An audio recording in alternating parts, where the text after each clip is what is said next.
وإلى أرواح جميع أهل القبور من المسلمين والمسلمات والمؤمنين والمؤمنات من مشارق الأرض إلى مغاربها خصوصا إلى أرواح آبائنا وأمهاتنا وأجدادنا وجداتنا ومشايخنا ومشايخ مشايخنا. الفاتحة. أعوذ بالله من الشيطان الرجيم. بسم الله الرحمن الرحيم. الحمد لله رب العالمين الرحمن الرحيم مالك يوم الدين إياك نعبد وإياك نستعين اهدنا الصراط المستقيم صراط الذين أنعمت عليهم غير المغضوب عليهم ولا الضالين. Amin. Hadirin hadirat kaum muslimin muslimat, pemirsa Madu TV rahimakumullah. Alhamdulillah, puji syukur marilah kita sampaikan kepada Allah Subhanahu wa taala. Pagi hari ini Allah Subhanahu wa taala kembali melimpahkan rahmatnya, nikmat-nikmatnya dan taufiknya kepada kita semuanya, sehingga kita bisa kembali bersama dalam pengajian kitab Matnil Ghayah wa Taqrib atau Matan Abi Syuja'. Semoga Allah Subhanahu wa taala memberikan pemahaman ilmu din, ilmu agama kepada kita semuanya. Amin ya rabbal alamin. Salawat dan salam semoga tetap terlimpahkan, tercurahkan kepada Nabi Agung, makhluk yang termulia, yaitu Nabi Muhammad sallallahu alaihi wasallam, para sahabatnya, keluarganya, serta seluruh umat Islam yang mengikuti beliau ila yaumil qiyamah. Hadirin hadirat rahimakumullah, mari kita memulai pengajian kita pada pagi hari ini dengan tidak lupa mengikhlaskan niat kita lillahi ta'ala. Kita duduk dalam majelis ilmu ini untuk mencari ridha Allah ta'ala. Hadirin rahimakumullah, kita masih dalam pembahasan tentang kitabus siyam, yaitu tentang faraidus shaum atau rukun-rukun puasa, dan juga hal-hal yang bisa membatalkan puasa. Qala al-muallif rahimahullahu ta'ala, wa faraidus shaumi arba'atu asya'. Ini sudah kita baca. An-niyyatu wal imsaku 'anil akli wasyurbi wal jima'i wa ta'ammudil qai'i. Walladzi lan utawi perkara yuftiru kang batalaken bihi kelawan alladzi asapa as-shaimu wong kang poso iku asyaratu asya 10 pira-pira perkara. Ma wasala rupane suwiji barang wasala kang tumeka apa ma amdan kelawan sengaja ilal jaufi maring rongga warra'si lan sirah wal huknatu lan suntikan fi ahadis sabilaini ing dalam salah sijine dalan loro wal qai'u lan muntah amdan kelawan nejo wal wat'u lan jima amdan kelawan nejo fil farji ing dalam farji wal inzalu lan ngetokaken mani an mubasyaratin saking bersentuhan kulit wal haidu lan haid wan nifasu lan nifas wal jununu lan gendeng edan war riddatu lan riddah. Hadirin hadirat rahimakumullah, telah kita sampaikan sebelumnya bahwa rukun puasa itu ada 4. Dalam kitab ini disebutkan ada 4 dengan dirinci. Dalam kitab yang lain secara global ada 2, yaitu niat, kemudian yang kedua menahan diri dari hal-hal yang membatalkan puasa. Sementara pada kitab Matnil Ghayah wa Taqrib ini dikatakan ada 4 dengan ada rincian hal-hal yang membatalkan puasa. Yang pertama, rukun puasa adalah niat, sudah kita jelaskan. Kemudian yang kedua, rukun puasa adalah menahan diri dari makan, dan minum, dari makan dan minum. Ini yang kedua. Kemudian yang ketiga adalah menahan diri dari jima, dan yang keempat adalah menahan diri dari sengaja untuk muntah. Jadi 4 ini. Hadirin hadirat rahimakumullah. Yang 2 pertama sudah kita jelaskan, yaitu tentang niat dan tidak makan atau menahan diri dari makan dan minum. Nah, sekarang yang ketiga, rukun puasa yang ketiga adalah al-imsak anil jima, yaitu menahan diri dari jima. Apabila ada seorang suami kemudian atau suami istri di siang bulan Ramadan melakukan hubungan suami istri secara sengaja, tidak dipaksa, dia tahu bahwa itu adalah haram, bukannya dia bodoh, tetapi dia tahu bahwa itu adalah haram, maka di sini batal. Hubungan suami istri yang dia lakukan itu membatalkan puasa dia. Jadi di sini ada ketentuan.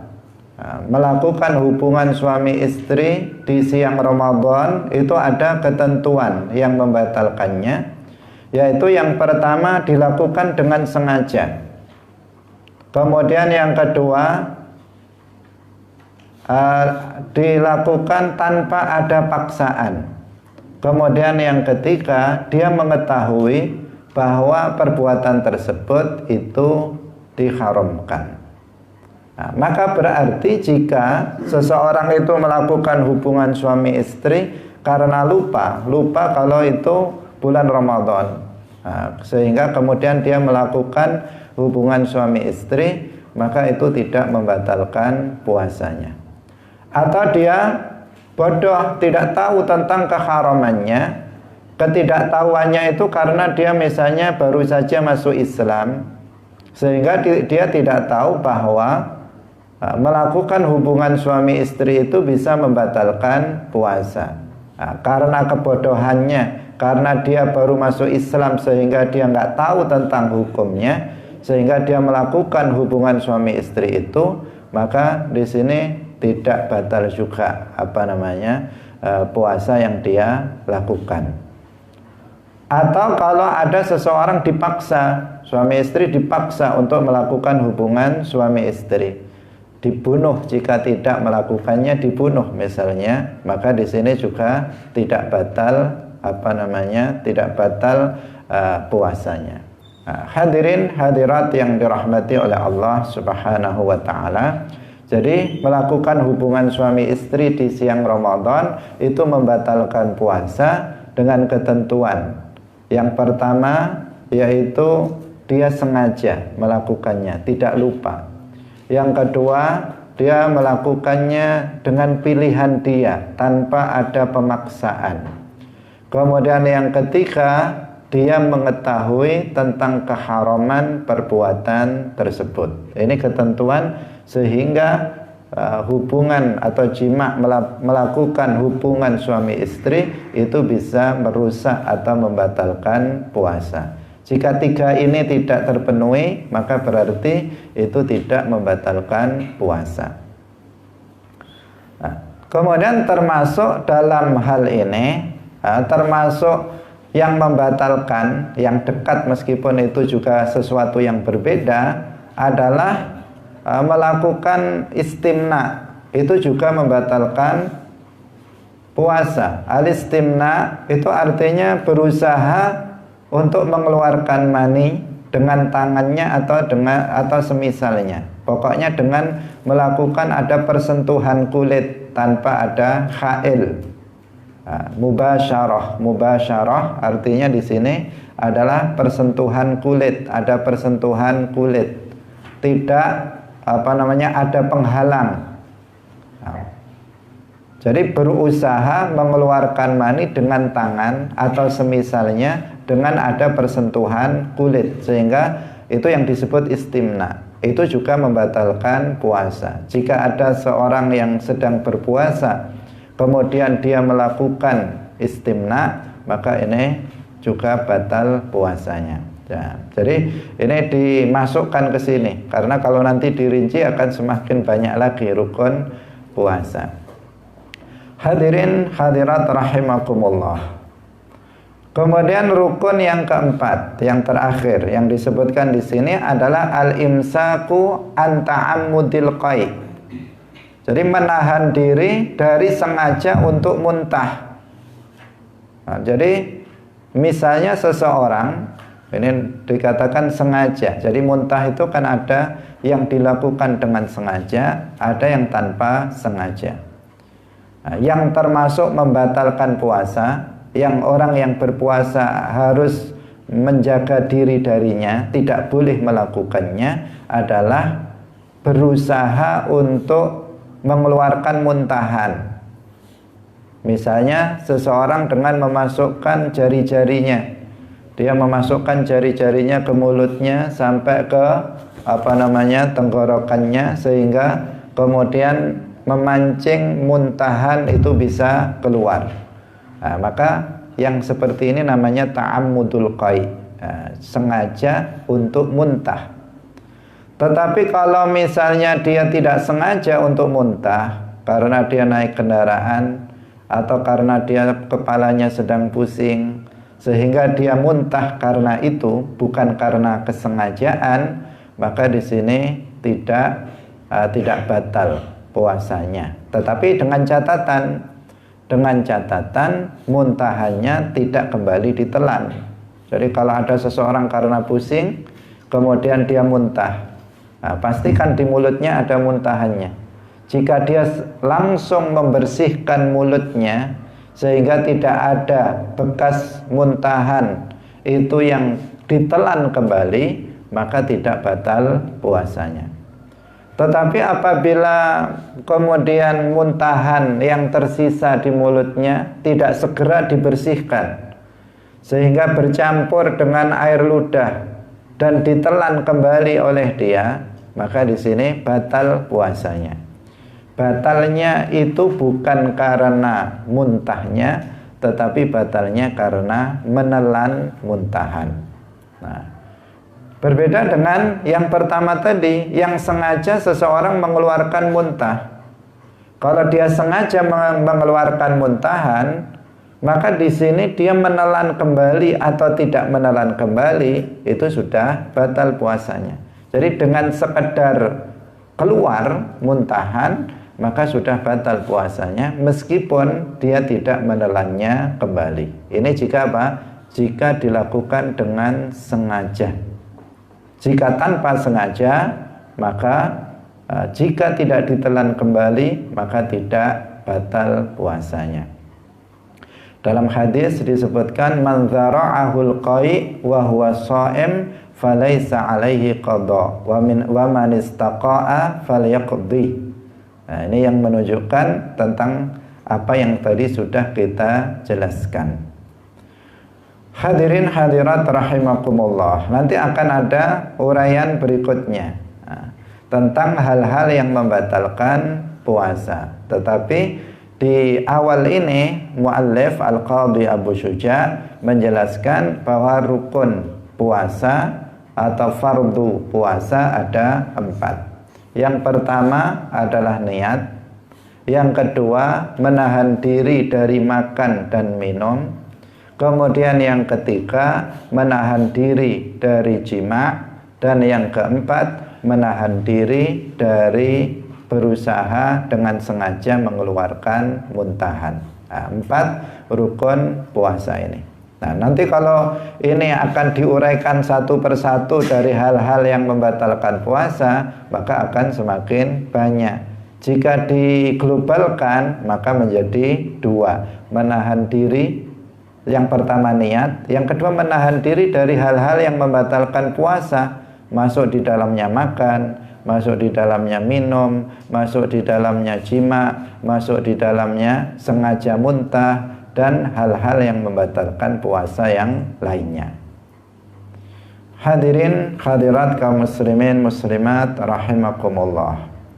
Nah, selanjutnya kita berbicara tentang hal-hal yang bisa membatalkan puasa.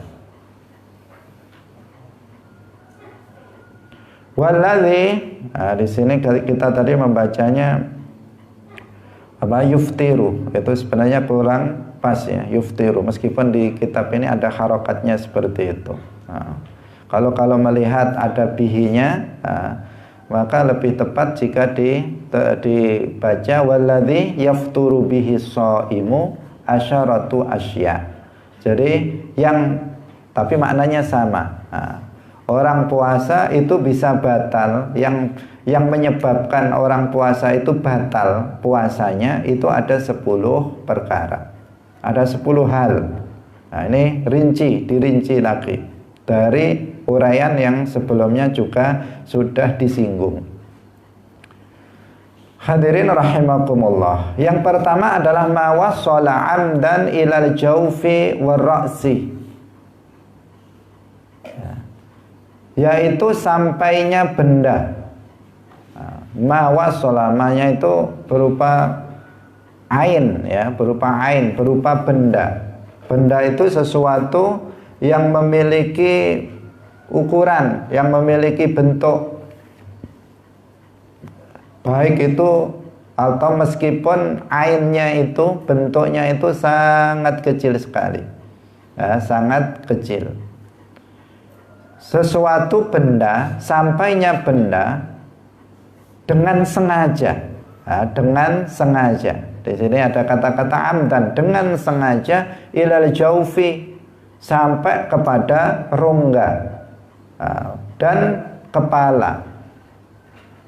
Yang penjelasannya, kalau dalam matan tidak disebutkan, penjelasannya masuknya atau sampainya benda tersebut ke dalam rongga atau ke dalam kepala itu min manfadhin maftuh, dari anggota badan manusia yang terbuka.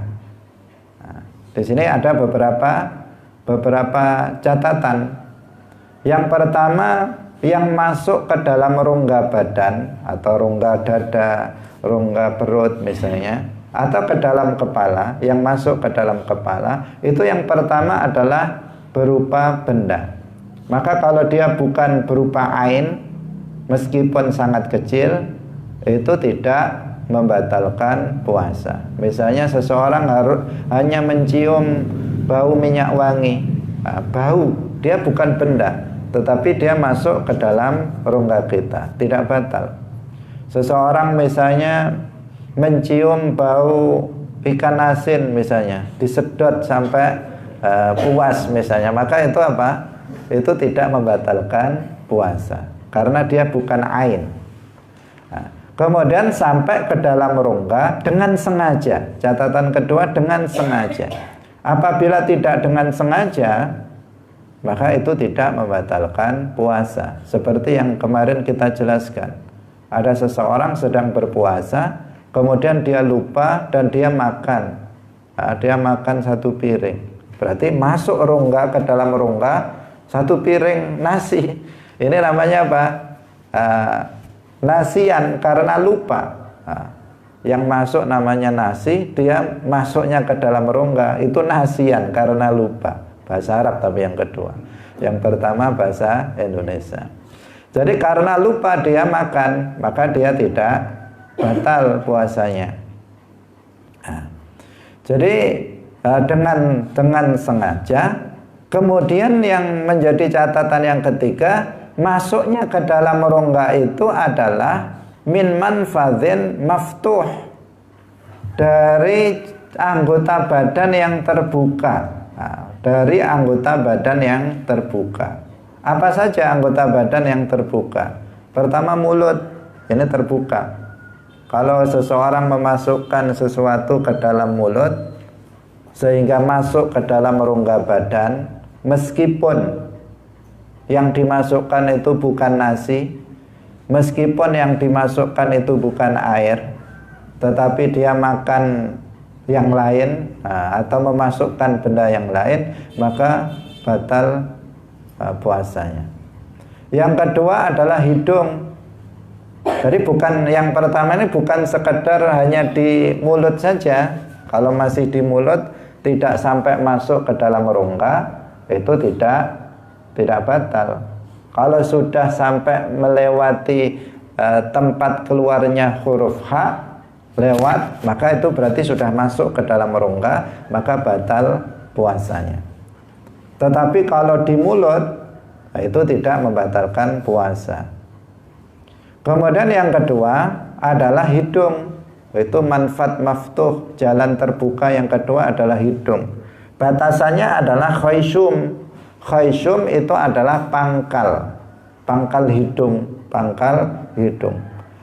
jika seseorang memasukkan benda itu sudah lewat ke khayshum, sudah melewati batas pangkal hidung, maka batal puasanya. Tetapi kalau masih sekedar di sekitar luar, lubang luar, maka itu tidak membatalkan puasa. Kalau sekadar orang ngupil misalnya, mencari sesuatu, membersihkan yang di luar, maka itu tidak membatalkan puasa. Karena masih di luar, tidak sampai lewat khayshum, batas pangkal hidung. Kemudian yang berikutnya adalah telinga. Telinga ini juga termasuk manfaat maftuh. Meskipun ada sebagian yang mengatakan bukan, tetapi ini juga sebagian ulama mengatakan termasuk manfaat maftuh. Kalau seseorang memasukkan benda, misalnya untuk membersihkannya, dimasukkan ke dalam, maka di waktu dia sedang berpuasa, maka batal puasa dia. Kemudian yang keempat dan yang kelima adalah kubul dan dubur. Kubul jalan depan, dubur jalan belakang. Seseorang yang memasukkan benda ke dalam kedua lubang ini, maka dia batal puasanya. Jadi berarti jika seseorang itu memasukkan benda tidak melalui manfaat maftuh, tidak melalui 5 jalan ini, tidak lewat tidak lewat mulut, tidak lewat hidung, tidak lewat telinga, tidak lewat kubul dan dubur, maka tidak membatalkan puasa. Misalnya seseorang memasukkan obat tetes mata, berarti dia lewat mata, dimasukkan begini, diteteskan ke mata, kemudian masuk ke dalam rongga kepala, di tenggorokan terasa, misalnya, maka itu batal atau tidak puasanya? Jawabannya nggak batal. Kenapa? Karena mata itu tidak termasuk sebagai manfaat maftuh, tidak termasuk sebagai anggota badan yang terbuka. Meskipun kemudian merembas tetes air matanya itu masuk ke dalam rongga, maka itu tidak membatalkan puasa. Atau seseorang misalnya dia suntik pada lengannya, vaksin misalnya, suntik vaksin pada lengannya, maka itu tidak membatalkan puasa. Kenapa? Karena dia memasukkan benda tidak lewat jalan yang 5, tetapi dia membuat jalan sendiri melalui pori-pori misalnya, maka ini tidak membatalkan puasa. Atau seseorang disuntik pada bokongnya misalnya, maka itu juga tidak membatalkan puasa. Atau misalnya seseorang melakukan infus, dimasukkan ke dalam rongga melalui urat nadi misalnya, maka itu juga tidak membatalkan puasa. Jadi yang membatalkan adalah memasukkan benda ke dalam rongga, baik itu rongga dada, rongga perut maupun ke dalam kepala dengan sengaja melakukannya. Hadirin rahimakumullah. Kemudian yang berikutnya, yang kedua adalah wa anil huknah. Dikatakan wal huknatu fi ahadis sabilain. Wal huknatu fi ahadis sabilain. Termasuk membatalkan yaitu semacam injeksi ke dalam atau melalui dua jalan, yaitu kubul dan dubur. Jadi ada seseorang yang sakit ambeien atau sehingga dia untuk memperlancar, ada seseorang yang sulit berak misalnya, kemudian untuk memperlancar beraknya itu ada benda dimasukkan melalui duburnya agar bisa bisa keluar lancar. Itu yang diiklankan itu kan ada juga. Itu itu misalnya itu dilakukan pada waktu dia sedang berpuasa, maka itu batal puasanya. Atau laki-laki atau perempuan memasukkan benda melalui kubulnya, maka itu juga batal. Al-huknah, jadi semacam injeksi. Dia memasukkan suatu benda untuk obat dan semacamnya melalui pada kubul atau dubur. Ini membatalkan puasa. Hadirin rahimakumullah. Ini meskipun kalau dipikirkan, ini masuk yang pertama tadi. Yang pertama tadi menyampaikan, memasukkan benda ke dalam rongga badan melalui manfaat maftuh. Ini kan juga termasuk huknah fil kubul wad dubur, itu termasuk itu. Tetapi di sini disendirikan untuk sebagai perhatian bahwa yang ini al-huknah, injeksi pada kubul dan dubur, itu tergolong sebagai hal yang membatalkan puasa. Kemudian yang berikutnya, yang ketiga, wal qai'u amdan. Ini tadi sudah kita jelaskan, yaitu muntah dengan sengaja. Muntah dengan sengaja.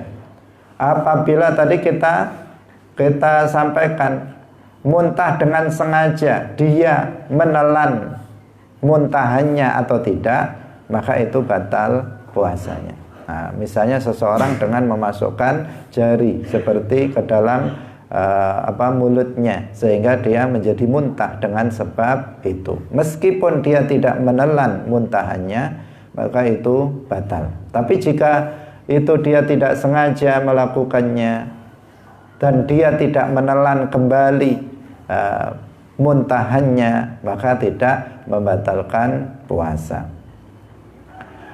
Kemudian yang berikutnya, wal wat'u amdan fil farji. Ini juga sudah kita jelaskan yang tadi, yang dalam rukun puasa tadi, yaitu wat'u itu jima dengan sengaja, melakukan hubungan suami istri dengan sengaja.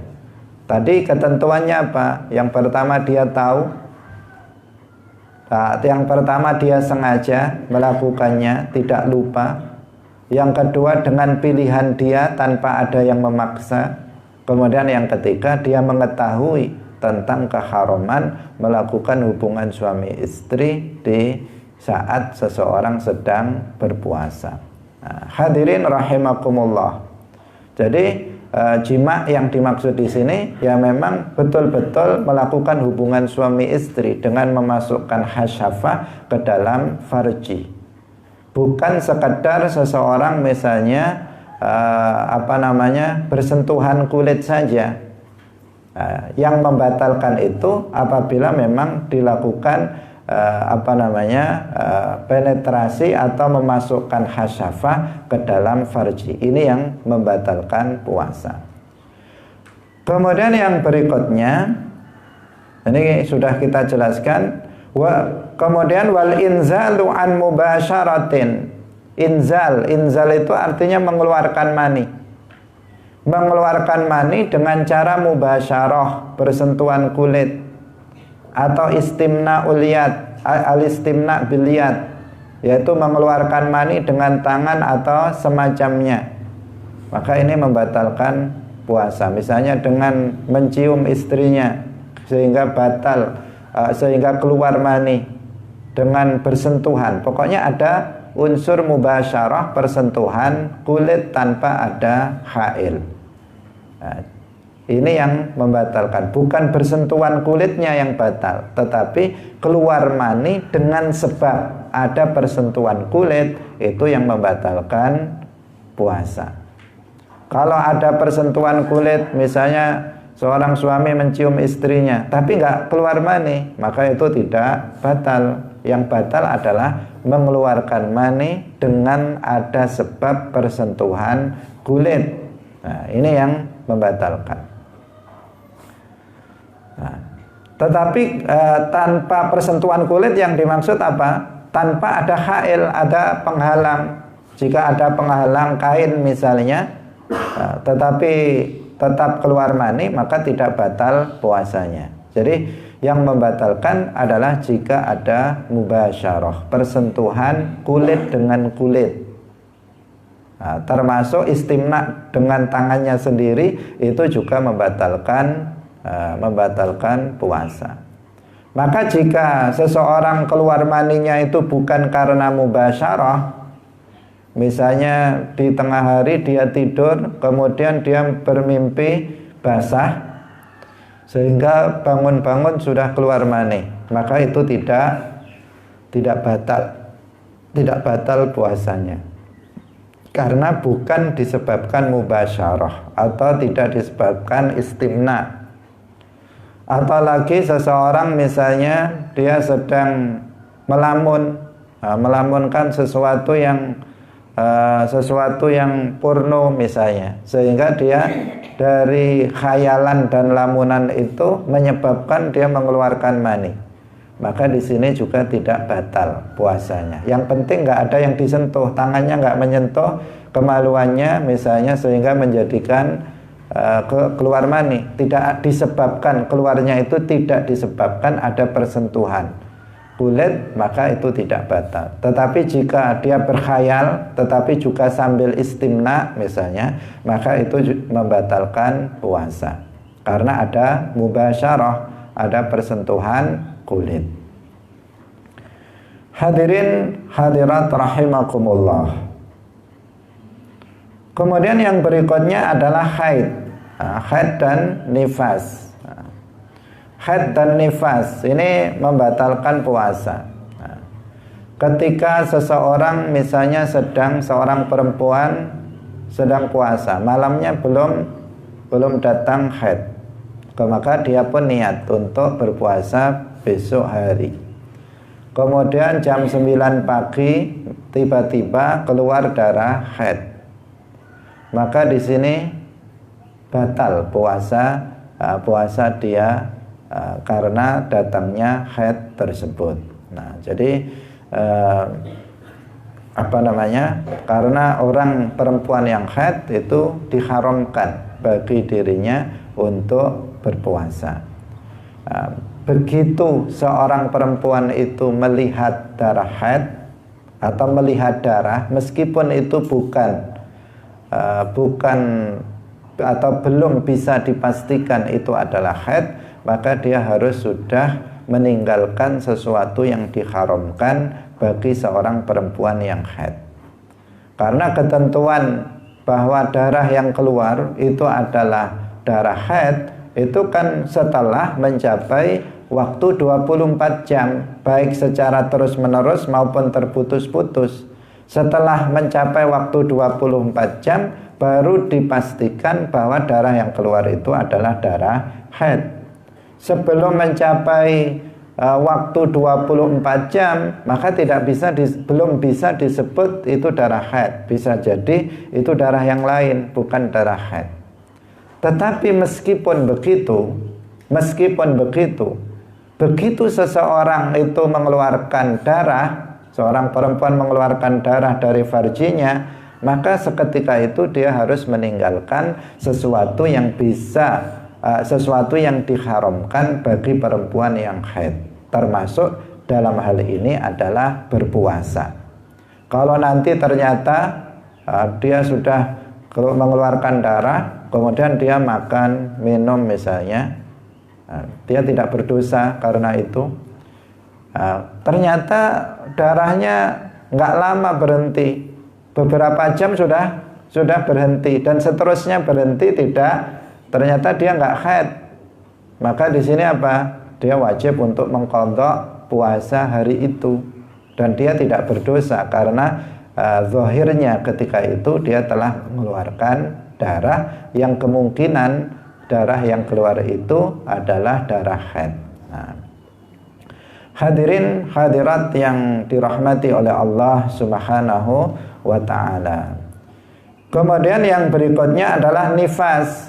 Nifas itu adalah darah yang keluar setelah melahirkan.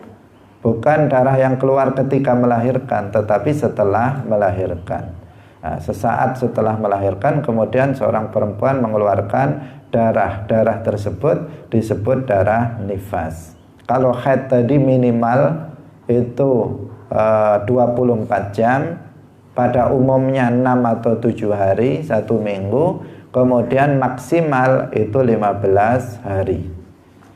Kemudian kalau nifas itu minimal itu 1 ludahan saja, 1 ludahan seperti orang meludah, artinya sangat sedikit.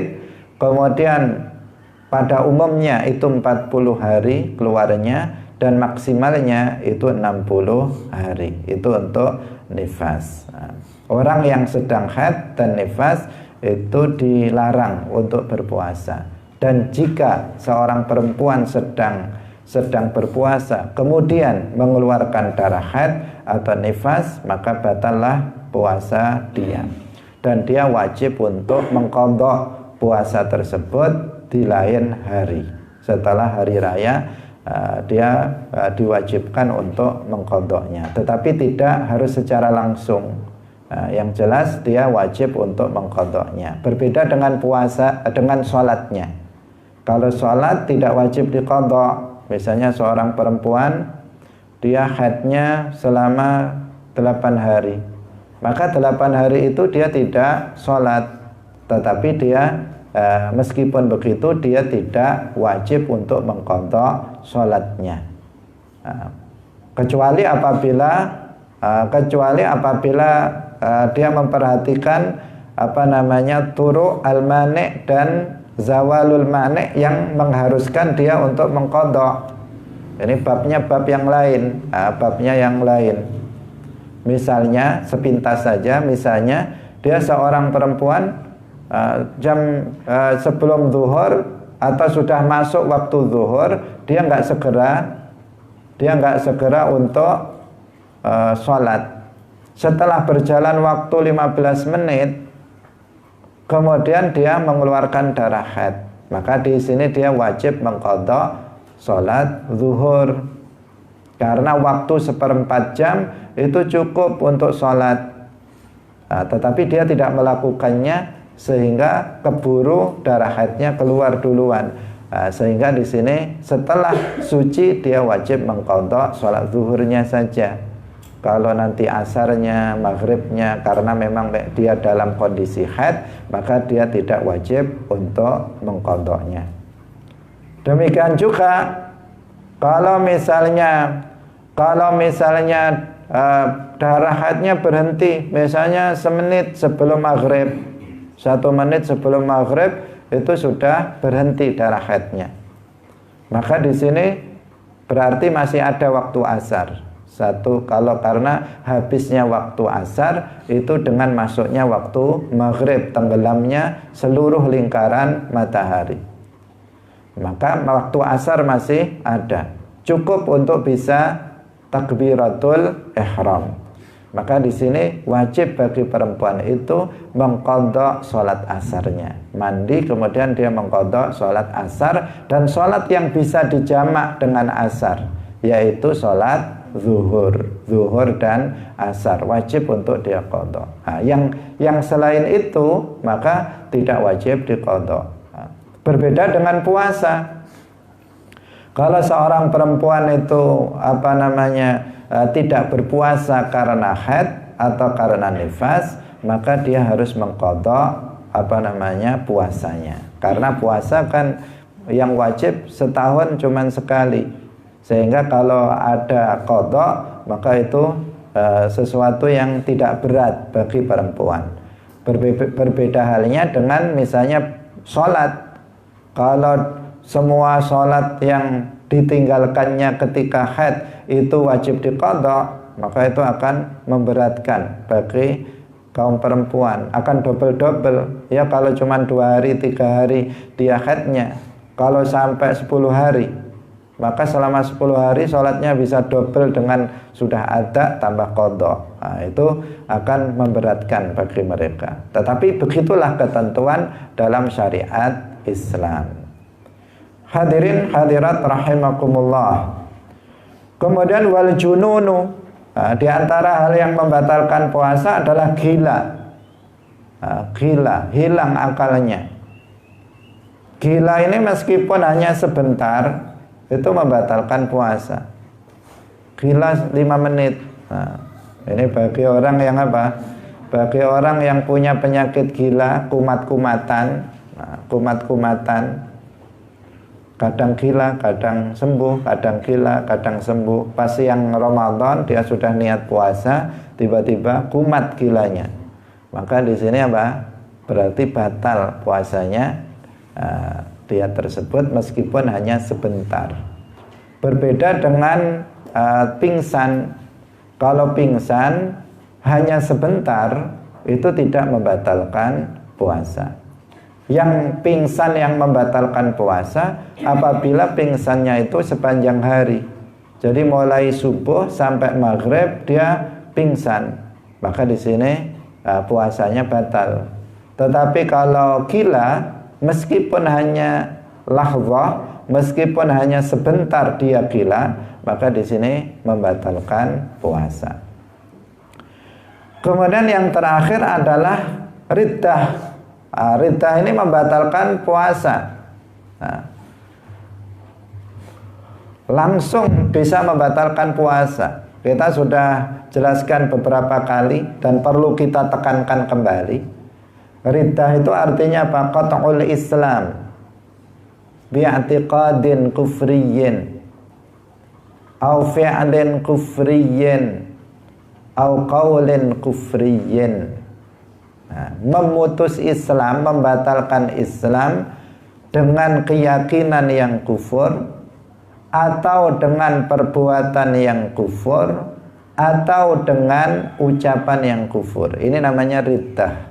Orang yang melakukannya namanya murtad. Perbuatannya namanya riddah, yaitu perbuatan memutus atau membatalkan Islam dengan keyakinan yang kufur. Keyakinan yang kufur itu misalnya dia menafikan adanya Allah, atau dia ragu Allah itu ada apa enggak, dia ragu Muhammad itu Rasulullah atau bukan, dia ragu Al-Quran itu kalamullah atau bukan. Keraguan tersebut itu adalah riddah keyakinan. Atau dalam hatinya dia mensifati Allah dengan sifat yang mustahil bagi Allah. Dalam hatinya dia meyakini Allah itu jisim, Allah itu benda yang bertempat di suatu tempat. Dalam hatinya dia meyakini bahwa Allah itu berbentuk fisik seperti manusia, punya anggota badan, memiliki bentuk dan ukuran. Ini ini menjadikan seseorang yang meyakini keyakinan tersebut menjadi murtad, karena perbuatan keyakinan seperti itu adalah riddah yang menjadikan seseorang keluar dari Islam. Atau dalam hatinya seseorang itu meyakini bahwa sesuatu yang haram, yang haramnya maklumun minad dini bid-darurah, sebagai sesuatu yang tidak haram. Dalam hatinya mengatakan zina itu halal, dia meyakini mencuri itu halal, maka dia akan keluar dari Islam. Atau dia mengharamkan sesuatu yang halal, dia meyakini dalam hatinya nikah itu haram, dia meyakini dalam hatinya jual beli itu haram, maka di sini dia akan jatuh kepada riddah. Atau seseorang misalnya mengingkari kewajiban sesuatu yang wajib, yang wajibnya itu mujma' alaih maklum minad din bid-darurah, seperti sholat 5 waktu. Nah, seseorang dalam hatinya meyakini sholat 5 waktu itu enggak wajib, maka di sini di sini batal Islamnya. Nah, dia menjadi murtad. Dan kalau dia sedang berpuasa, maka puasanya juga batal ketika itu. Yang kedua, riddah itu ada kalanya riddah dengan perbuatan yang kufur. Perbuatan yang kufur itu perbuatan yang mengandung unsur penghinaan, pelecehan terhadap Allah, terhadap para nabinya, terhadap kitab-kitabnya, terhadap hukum-hukum agamanya, terhadap syiar agamanya. Ini semuanya bagian dari riddah. Misalnya seseorang dengan sengaja menginjak-injak Al-Quran, dia tahu ini adalah mushaf Al-Quran, kemudian dia sengaja dengan kakinya, dia menginjaknya dengan kakinya tersebut, maka di sini dia jatuh pada riddah, menjadi murtad. Atau seseorang misalnya dengan sengaja ada mushaf diletakkan di kursi, kemudian didudukinya dengan pantat dia, dengan sengaja dia melakukannya, dan dia tahu adanya Al-Quran di situ, maka di sini batal Islamnya, batal Islamnya. Dan kalau dia sedang berpuasa, maka batal juga puasanya.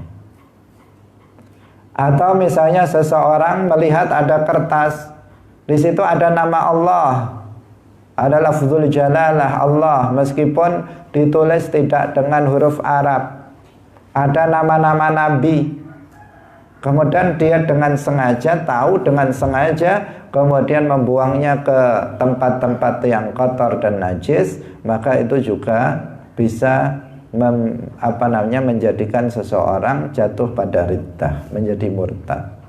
Jika dia sedang berpuasa, maka batal puasanya. Jadi riddah ini bukan hanya membatalkan puasa, tetapi membatalkan semua ibadah yang dilakukan oleh seseorang, bahkan bisa membatalkan semua pahala yang sudah dikumpulkan oleh seseorang selama hidupnya. Nah, seseorang misalnya mulai dari balik, dia sudah sholat, dia sudah puasa, dia sudah melakukan kebaikan-kebaikan yang sangat banyak. Kemudian di usia 50 tahun dia menghina Allah, dia jatuh kepada riddah misalnya, maka pahala puasa yang sudah dikumpulkannya, bukan hanya pahala puasa, pahala semua ibadah yang pernah dilakukannya, itu semuanya hilang, semuanya terhapus. Wa may yakfur bil imani faqad habita amaluhu. Semua pahala amal perbuatannya itu semuanya terhapus, tidak tersisa sedikit pun.